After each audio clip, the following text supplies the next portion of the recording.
در این هزاران گکتر زمین‌های ویران شده هزاران نفر به فعالیت غیر قانونی مشغولند. همه سنگ عنبر می‌جویند. تخمیناً از 30 تا 40% سنگ عنبر جهان از شمال غرب اوکراین صادر می‌شود. درآمد از آن تا 500 میلیون دلار می‌رسد و این تجارت را اساساً گروه‌های جنایی زیر نظارت دارند. آنها برای استخراج عنبر این جنگلزار را به زمین یکسان کردند.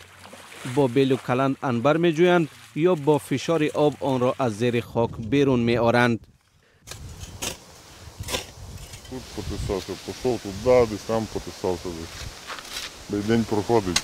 І все. تمام روز اینجا و آنجا بیل میزنید ولی هیچ چیز نمی‌یابید. هیچ چیز.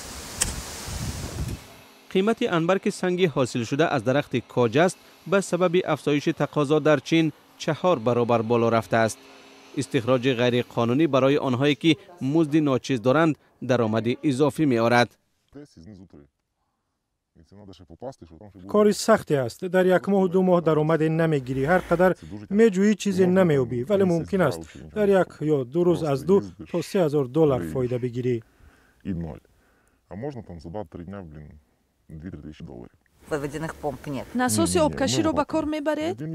نه با بیل میجوییم. насоси обкаши قیمت است. برای حمایت هم پول میدهی. باید دانی که چی گونه و چقدر رشوه بدهی. افزایش قیمت عنبر زندگی بعضی از مردم از جمله ساکنان دهه کلسلیو را بهتر کرده است. ولادیمیر اخمانیوک به فروش عنبر که آنجا به آسانی یافت می شود مشغول است. من اینجا بزرگ شدم. وقتی کودک بودم در همین جایها قدم می زدم و بعد باران عنبر می یافتم. گاهی پارهای کلان، گاهی خرد. بعداً عنبر ارزشمند شد.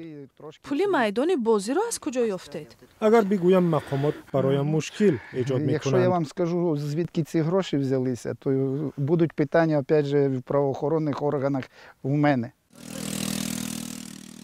با اوج گرفتن تجارت مقامات اوکراین مبارزه با استخراج غیرقانونی را شروع کردند.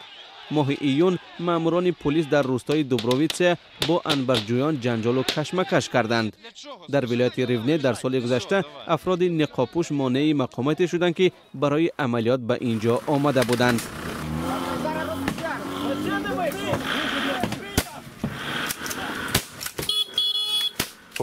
استخراج غیرقانونی عنبر بر اساس ماده 240 کودکس جنایی جنایت است. یعنی نقض مقررات محافظت منبع‌های طبیعی.